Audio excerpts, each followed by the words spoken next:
Getting my jams ready.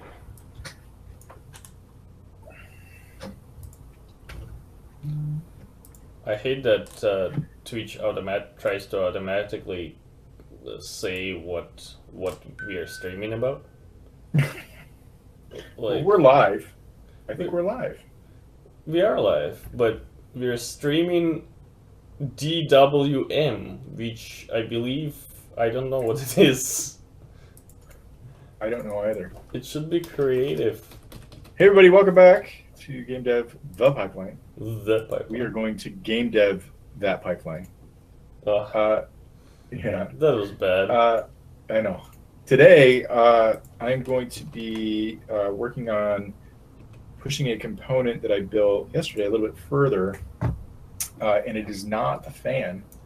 It is actually, we have in our Trello board, in our design doc and Trello board, we have two components that we want that are sort of defined as blobs of things. One of them is raw sewage, which is meant to slow the player down. And then the other is a pile of leaves that is either on fire or not on fire that slows the player down and can potentially cause damage. And to do that, we need to be able to declare volumes. So the way that I started this was using the custom mesh component to rough something out. And the way that I built this is in the scene, you drop the blueprint component into the scene and you get a spline that you can edit. And then we just use a pretty simple triangle fan to tessellate or skin that spline with geometry. And there are a couple of limitations to using custom mesh. The first is you don't get reasonable UVs. So you can kind of see now, I don't know if you share my screen or not. Yeah. Okay. I'm using screen space UVs, which are less than ideal, with just a noise pattern in it, and a solid color with some emission. And what we want to do is convert this to a procedural mesh, because you can see here this sphere is really the only way that I can do collision on this shape as it is right now, because it's a custom mesh that doesn't support conversion to convex hulls. And so we're going to be I'm going to be converting this to use a procedural mesh, which will give us a little bit more flexibility.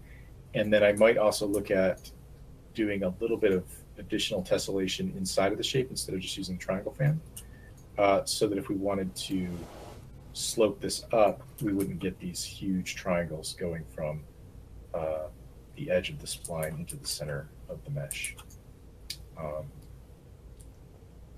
Yeah, and we'll get an accurate collider too. And then for the leaf pile, we probably would just animate in, or I'm sorry, statically animate in particles for the leaves, in addition to a base texture leaf pattern to give us kind of some leaves that can float around when you walk through it and stuff. So yeah, I'm converting from a custom mesh to a procedural mesh. Cool. Do we have the link in the Discord? Yeah. Looks like it. Yep, we're all set.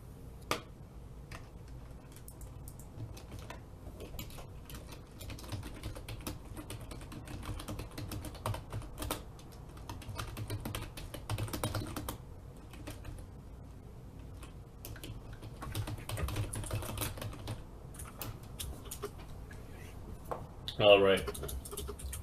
Where is my jams? I was under the impression that I had jams. Where did they go?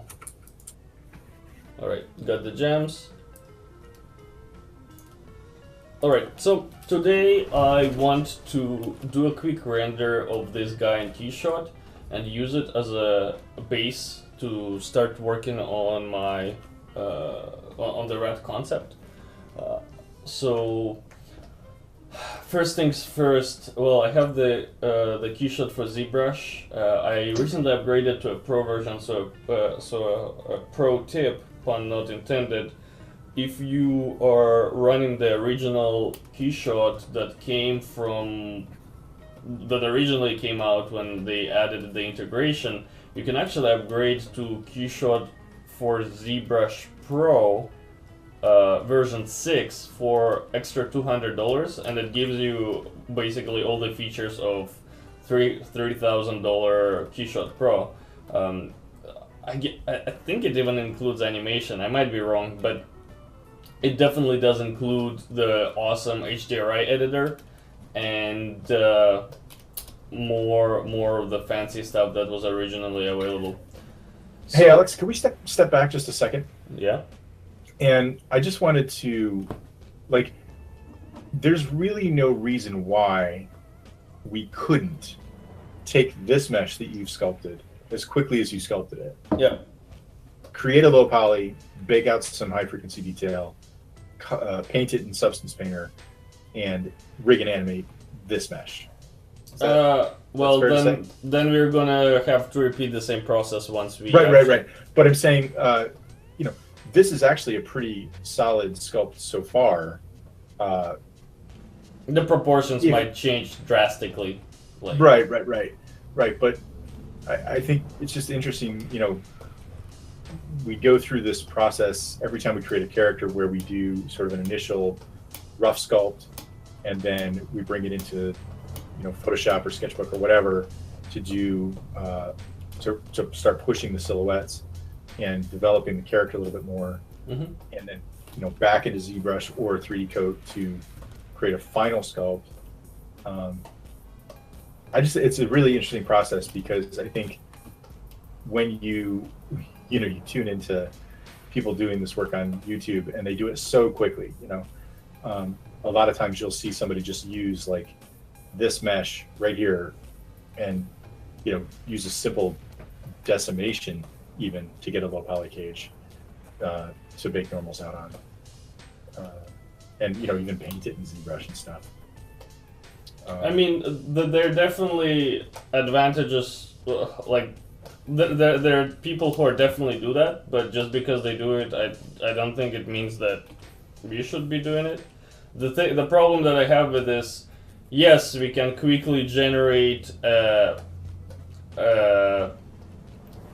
sort of like a game-ready mesh, but the concept will, I would rather focus, spend an extra 2 hours on better-looking design, so I can push the design further, and then, yes, I lost 2 hours on planning, but I'd rather do that than going through the rigging process. Sure. I think it kind of goes back to that conversation we had in Slack this morning with Bob, about having building a scene kit for any particular aesthetic, whether it's ancient ruins or post-apocalyptic ruins or whatever, and trying to do all that work in the editor, where it's really, really quick, but I think that you have the potential for losing a lot of nuance or a lot of artistic value. What the fork are you doing? That's perfect. Yeah. Rats use utensils as weapons. Of course they do. I think it's worth, it's this part of the process. I know it seems like you've shown this over and over and over again, but honestly, for me, seeing it, like the before and afters are always so compelling, or are always a very compelling argument for doing it this way. And not only that, but I think it frees you up too to start with, if you wanted to start with a stock asset, like somebody else's, bipedal rat, you could, because all you're going to do is capture that, bring it into Photoshop, and then reconceptualize it. Yeah, I mean, definitely, but I didn't have a bipedal rat laying around, so I didn't do that. A lot of concept artists, they work by photo bashing using Poser or Daz assets, because you get a pre-made character that you can quickly pose and render in a realistic way, and then just use it as a base to design your own. And by the end of it, it will look like nothing like the original Daz model. So Daz is quite popular for this. But yeah, in my case, I only spend less than around 40 minutes sculpting this base, and I can, Yeah, it was one stream. Yeah. yeah, and I can throw it into the. Where's my thing not moving? There we go. I can throw it into Keyshot and have like a quick render, and you can see right now I'm actually posing the model, so I can. So my concept is not just a T-pose, and I also don't have to do like hardcore Photoshop cutting and pasting to pose after the fact. It's like it's much easier for me to just spend like 5 minutes here and pose the thing. Even so slightly, I'm not even gonna bother about shit like this because I can easily paint it over. Because like the little things like that. But yeah, I mean, if we were in a rush and we needed some kind of a proxy mesh yesterday, then we could export what I have here because the topology is clean enough to be animated. But because I don't think we really want to do that because no, I'm not, and I'm not arguing for that. But I am like, if the only thing that would be limiting you would be your own personal aesthetic judgment. Yeah, and you know, we want the concepts being interesting. Like honestly, right now, my big thing about the Bandit is that we spend all this time creating the character and creating and with this project we kind of just got this awesome character that looked cool, and we decided, hey, let's build a game around this. And the problem, my big problem with this is I'm looking at the character now and I'm looking at the world that we're building, and to me the world is more exciting than the character because I build the character without having any kind of a game concept in mind. So and because we're learning so much about what kind of the game it is and how we're going to use abstract, you know, sense of scale to create these multi-layered levels, I would go like balls to the wall 10 times crazier with the Bandit character itself. Sure. But that would be like a complete redesign and complete retexture. So I'll have to work my way to somehow like merge them all, like kind of unify it all together in the end. And the reason we have to do it is because, you know, we didn't have a freaking concept of it all being placed together till the high res sculpt was already finished. Yeah, and I mean, I'd love, like, I'm already kind of sick and tired of this character because I've spent more time than I originally planned on spending on it. So yeah, like I'll have to come up with some elegant solution for this. Cool. I thought it was just be a worthwhile discussion. I'm gonna shut up now and let you work.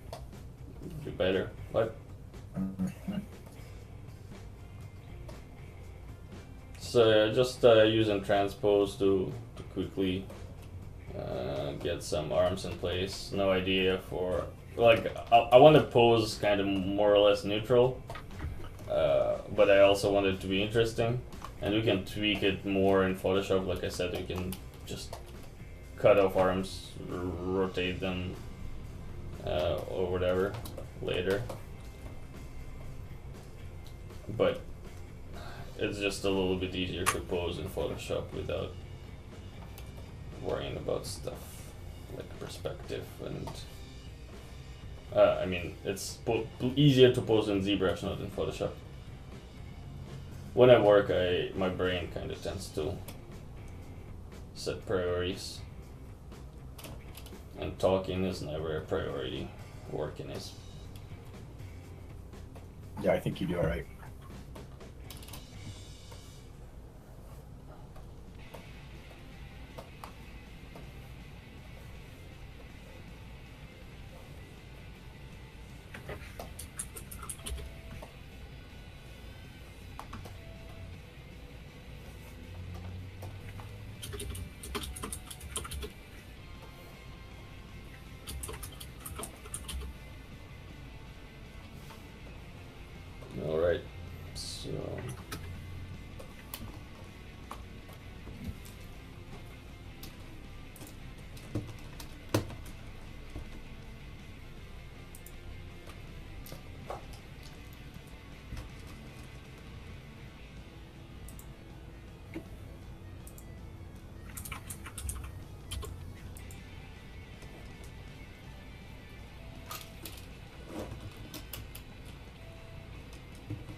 Yeah,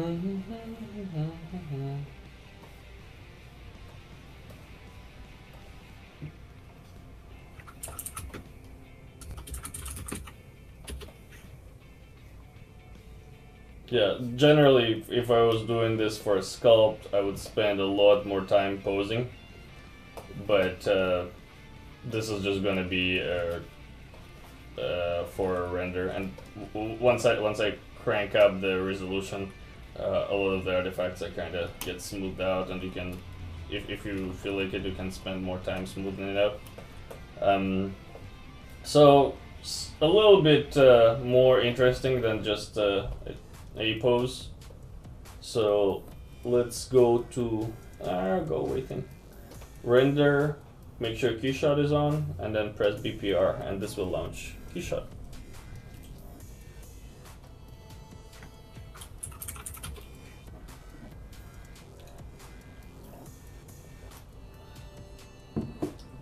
Alright, so here we are in Keyshot. You can see the default, the matte cap that was applied in ZBrush got brought over. I'm gonna use a human skin because it has nice subsurface scattering properties, and we're gonna apply like a somewhat translucent material for eyeballs. Oops, too far out. Wow. I zoomed out too far, so I'm just gonna do, I think it's, is it F? No.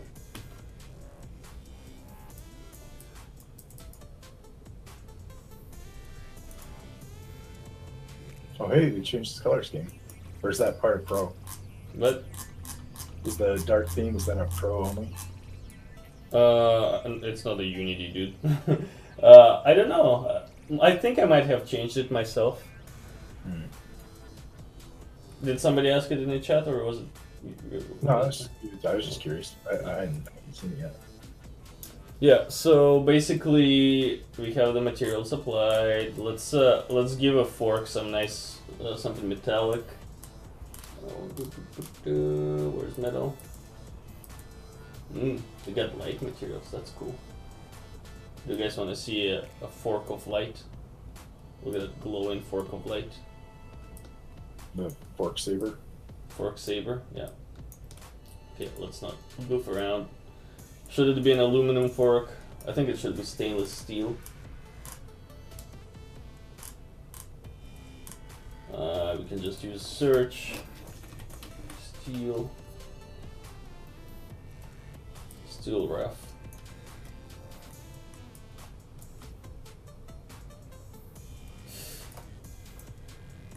I wish I posed the fork slightly differently, because I like this 3/4 angle, but then my fork is on a weird angle, but that's not a problem. We can go back to ZBrush and just rotate the guy.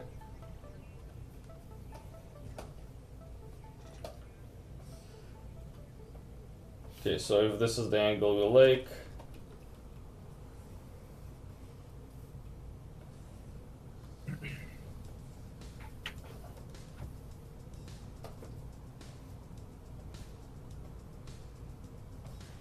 sure, PPR again, and then if we go back to Keyshot, it's updated. Looking great.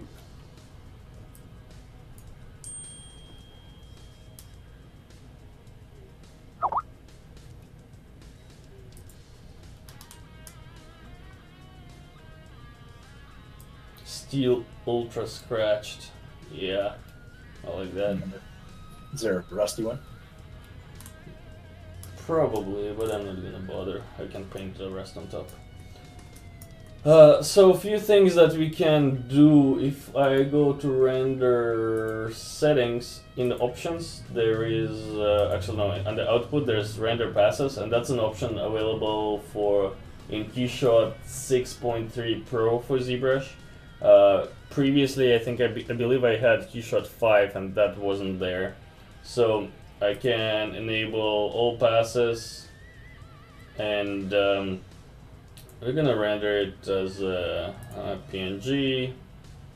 We could also include transparency, alpha, sure. So presets, let's do 2K render. It will probably take some time to render it at 2K, but let's before I start going crazy on rendering it, we could play with the light rotation and see if we can get a better lighting. I'm not gonna bother with different types of HDRIs because that's good enough for my render. Actually, maybe I should. So I'll show you an HDRI editor because that's a cool thing. If you press this button, you can go to pins and add a pin. And if I make it smaller, like this, and let's make pin something like a red color, you can see I can start affecting my lighting scenario. Maybe give it like a cold blue. And we can do increase the brightness. We can make it rectangular. And you can see there's some hints of blue starting to show. And if I make it bigger, it's becoming even more obvious. And you can move the pin around.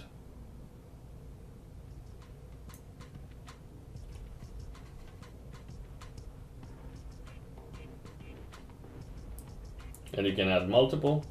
I don't know what set highlight does. Ooh, you can actually literally place the highlight where you want it to be.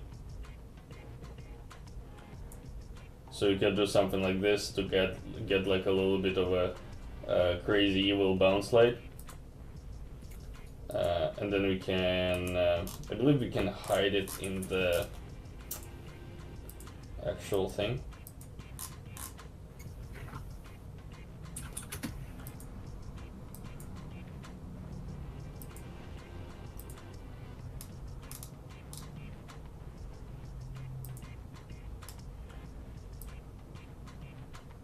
We can blur the lighting. Yeah, it adds a little bit of a blur. Oh, and then there's also sun and sky, which is this option is actually pretty cool. You can set the exact resolution, the coordinates, the date, and the time of the day, and then press generate HDRI. It'll gonna replace my lighting. Well, let's see what it looks like. And you can see you get a realistic sun and sky. This is really cool for outdoor type of environments.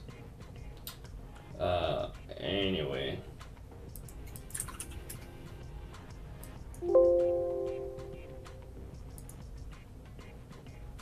Studio. Do we still have a startup here? There it is. Okay, so with the HDRI editor, let's add a pin. Actually, oh, you can add a highlight. Maybe that's what I want.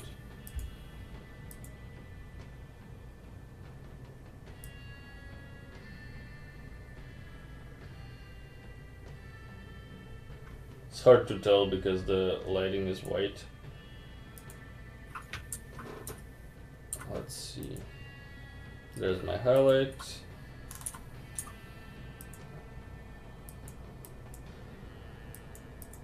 Make it blue. Crank up the brightness. And we can adjust the placement a bit.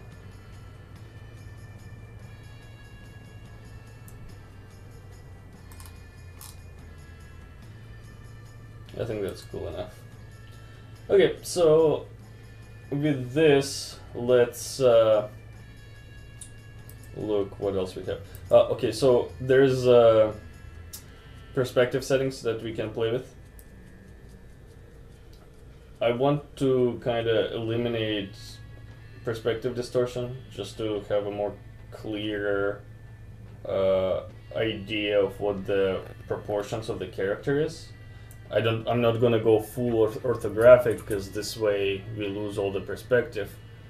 But just decrease playing with the focal length to flatten it out a bit. Okay, so I'm not gonna bother with any effects.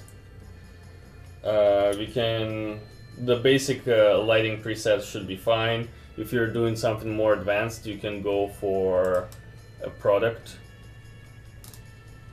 preset. But this all should be good, so. Render. All my passes are on. Preset is pretty high. And let's hit render. Would you, sure.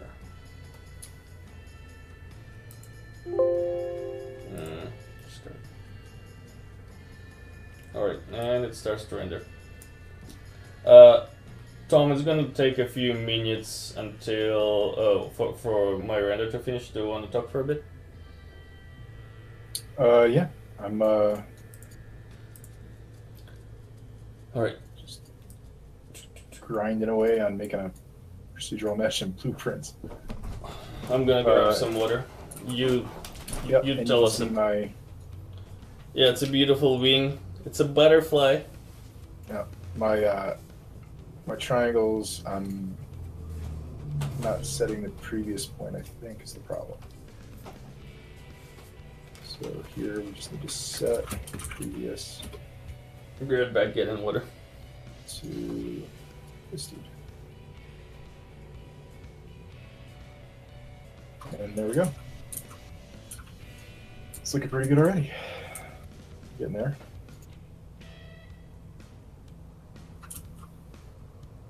And all I'm going to do is replicate the triangle fan from the original first, and then we'll get into some more complex shapes later.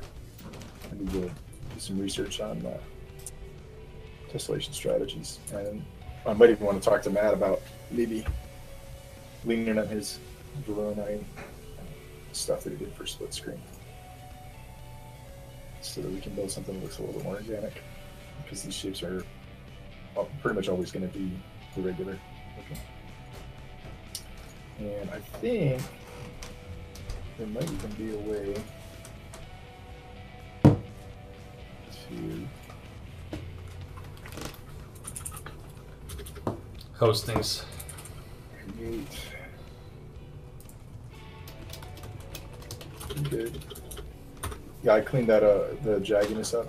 I was just using one. Sweet. There's a little bit there. Yeah, it's the. I probably just. You missed the spot. I missed a spot. That's awesome. Oh, right. Yeah, we got to start from one.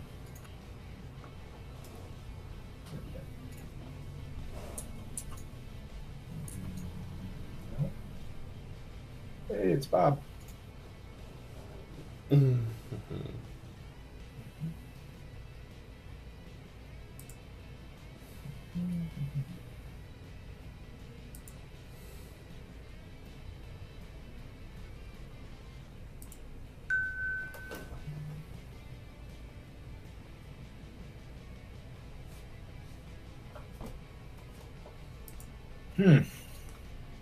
Tell us about your feelings. Why does it always come back to that? I don't know. I don't know either.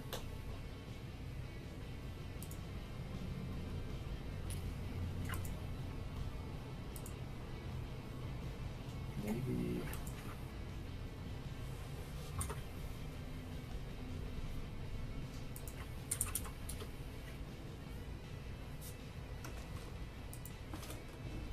This. Hey, how did you do like that horizontal split thing? That's cool. Yeah, you just grab one of your tabs and anchor it. Is it a 215 thing? I thought you couldn't do that before. No, I think you've been able to do this since. Maybe I'm just crazy. Ooh, that looks exciting. Ooh, you made a fan, a literal fan. Yeah, come on.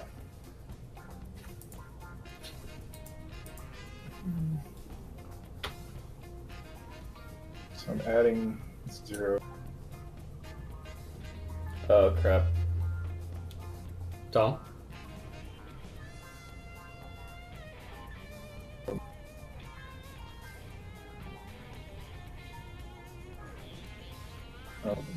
my render jacks up the stream, I believe. Bob is asking how to join the audio. Can you hear me?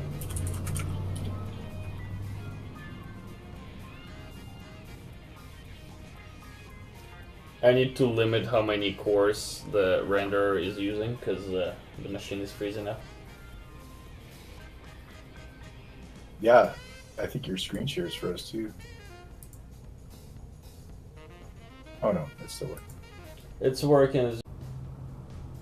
Okay, cool. So what Bob wants to do is he wants to take assets that he's either acquired or commissioned, like from us, and he wants to bring them into a scene as their whole meshes, so they're not destroyed at all. They're perfectly pristine.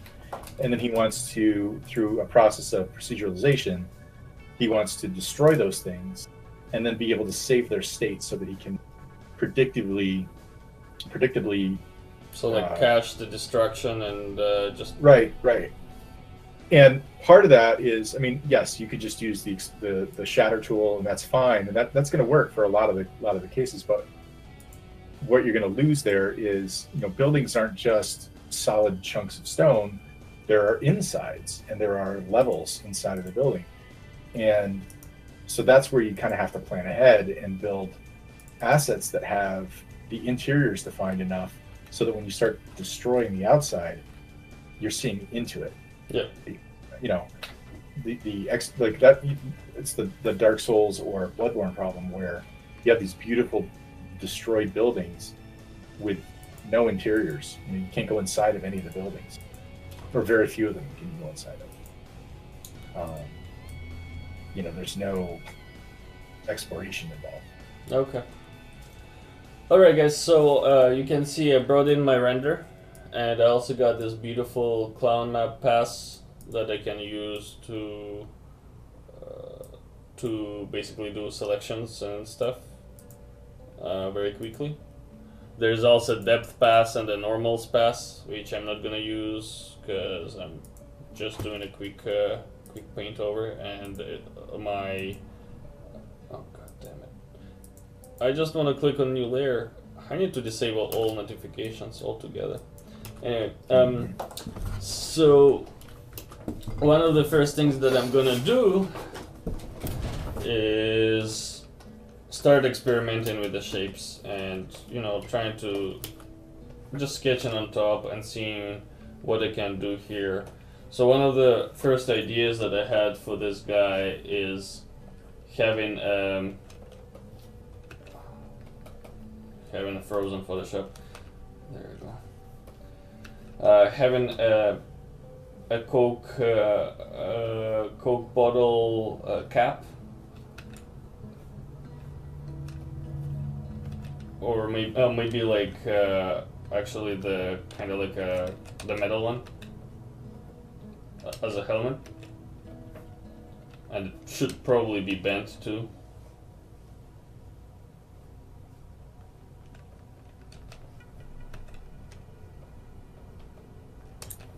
Something along these lines.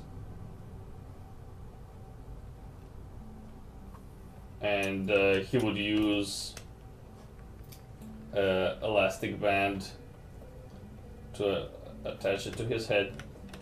I want bigger ears, and I want a little bit more regularity there.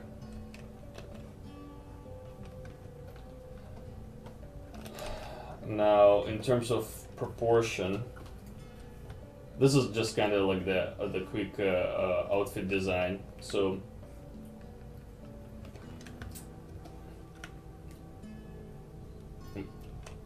I want the 2 large teeth, obviously, because he's a rat.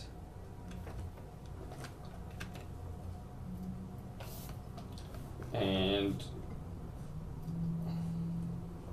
I think this is fine for the most part. There's some tweaks that I could do. In terms of the costume, what's that? Yeah. My dog laughs while he's sleeping. No.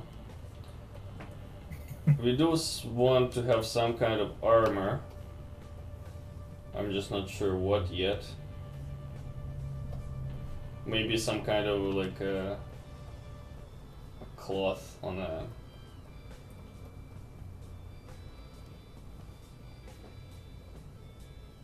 to cover his crotch.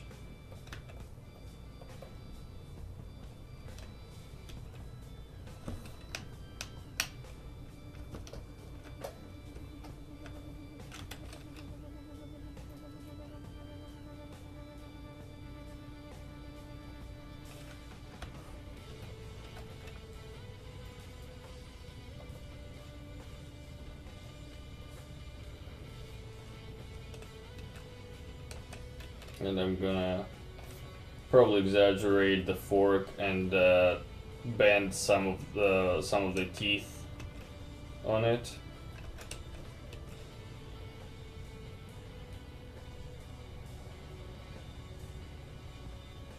To make it more interesting. And see, like this type of drawing doesn't take too long. There's just a quick sketch that helps me brainstorm where I want to push this model next. Maybe have like a little bit of a design at the bottom.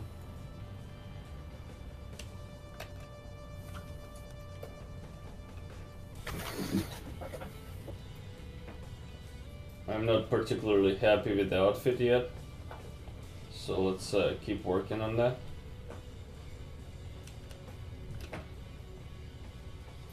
Maybe you could be wearing like a ketchup packet as a apron. Yeah, so trying to think of it. So this could be the ketchup apron. This could be Matchbook.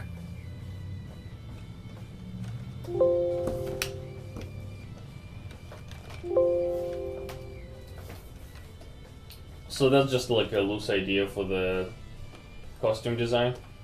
Now, in terms of the actual form, I'm gonna duplicate the guy, and let's experiment with some of the proportions. So I'm thinking, what if the neck was longer? And we're just gonna do the very quick.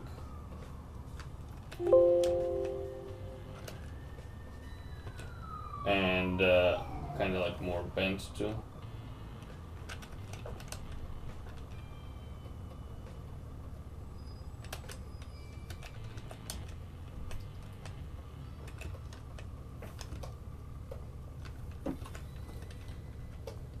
Then the S shape a little bit rounder.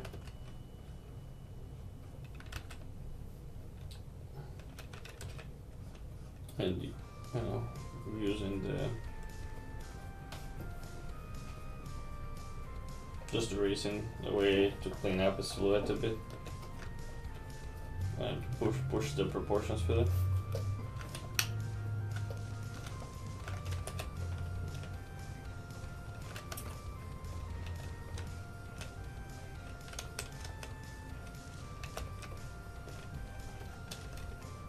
Iterations like this are extremely fast in Photoshop. In ZBrush it would take me much longer to get it somewhere, and then I'd be more inclined to be to stay with my changes even if they're not too good, because I already spent all this time sculpting.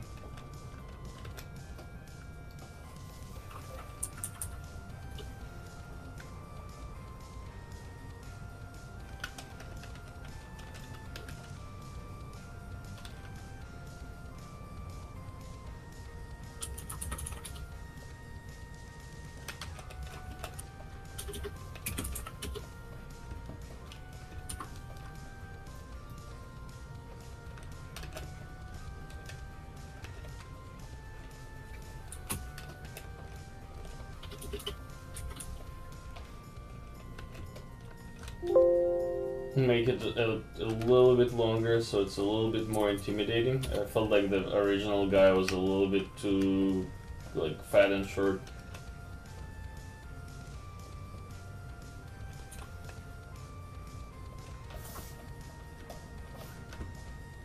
So you can see before He's a little bit too squished and looks a little bit pregnant.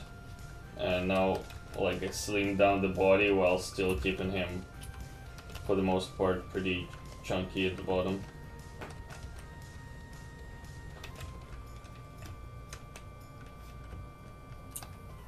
And, you know, like, this is just a quick sketch for the stream. I'm gonna spend more time, you know, smoothing out my strokes and painting it properly.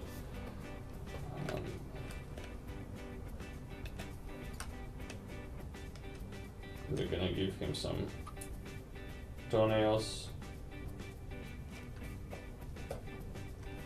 And now if we go back to our costume.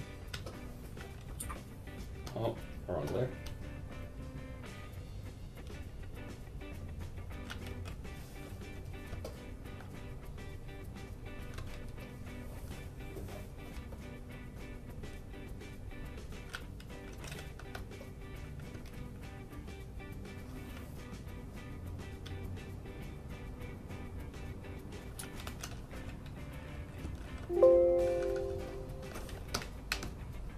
You can see, spent like, I don't know, 15 minutes on it, and we're already heading into something, a more interesting direction. For the outfit, I think it will be interesting to get like a bunch of packaging reference, like literal recycling garbage type of stuff, and extract some of the design from there. So this could be like a juice box or something, and continue with this theme of, you know, bottle caps, and like rats basically armor themselves with whatever they find.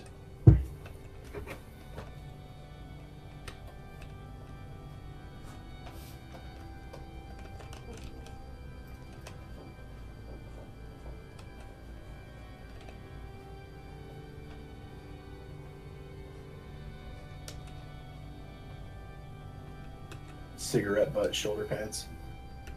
Sure.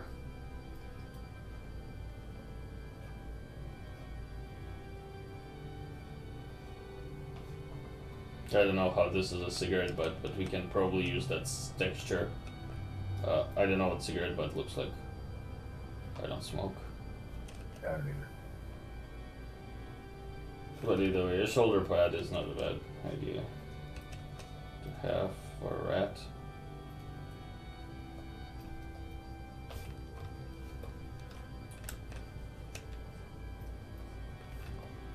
So, yeah, this looks definitely much more interesting.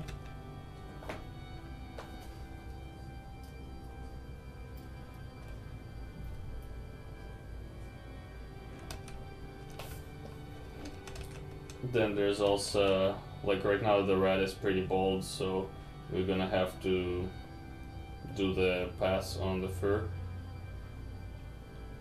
So there's gonna be fur here, and then the legs.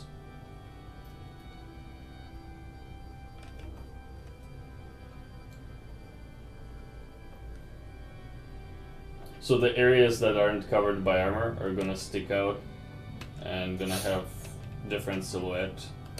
So instead of straight line, it will be more like,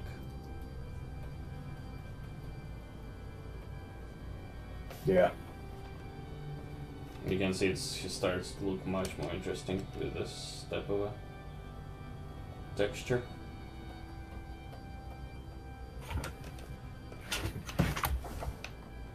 Yeah, I'm starting to like it. And then, you know, we can have like a little bit of a fuzz here and there.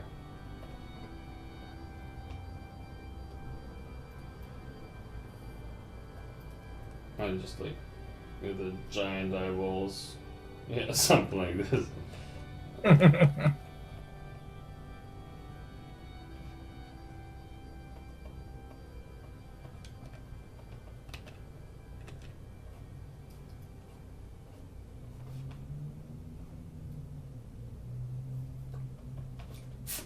So yeah, very quickly we know the direction to go to, and you know, a lot of people just tend to stick straight. Like if they start in ZBrush, they're gonna stick in ZBrush to ZBrush until the very end and just kind of spin their wheels. I definitely used to do that, but not anymore because I just jump into Photoshop and do a quick drawing, and that really helps to figure out what to do next.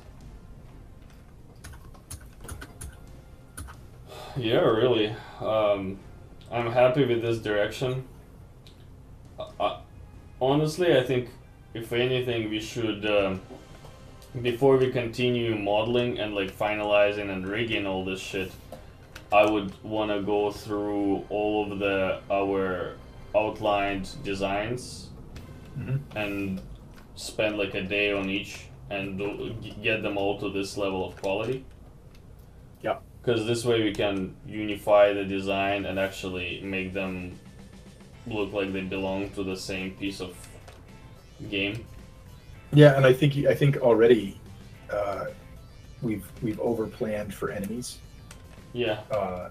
Because I think if you have 2 or 3 variations, costuming and posture of this character, that's a pretty compelling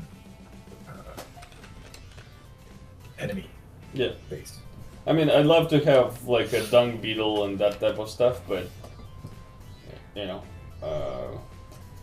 No, I mean, like I think we've got 7 planned right now. Like we could totally cut that list to 3. Yeah. If they're all going to be this level of. Yeah. So let's talk about this more, and then maybe tomorrow we'll give an update and see where we ended up with. Yeah, man. But yeah, I'm gonna start like refine the sketch and work on it a little bit more in my spare time. And then if I get a chance, I'll have something to show tomorrow. Okay. That's looking really good. Cool. Awesome. All right. Sorry about the technical difficulties today, everybody. Yeah, we're not gonna render on stream anymore. Yeah, maybe just screenshots. Just bad idea. Yeah. All right. Thanks a lot, Okay. guys. Take care, everybody. Have a great day. See you guys.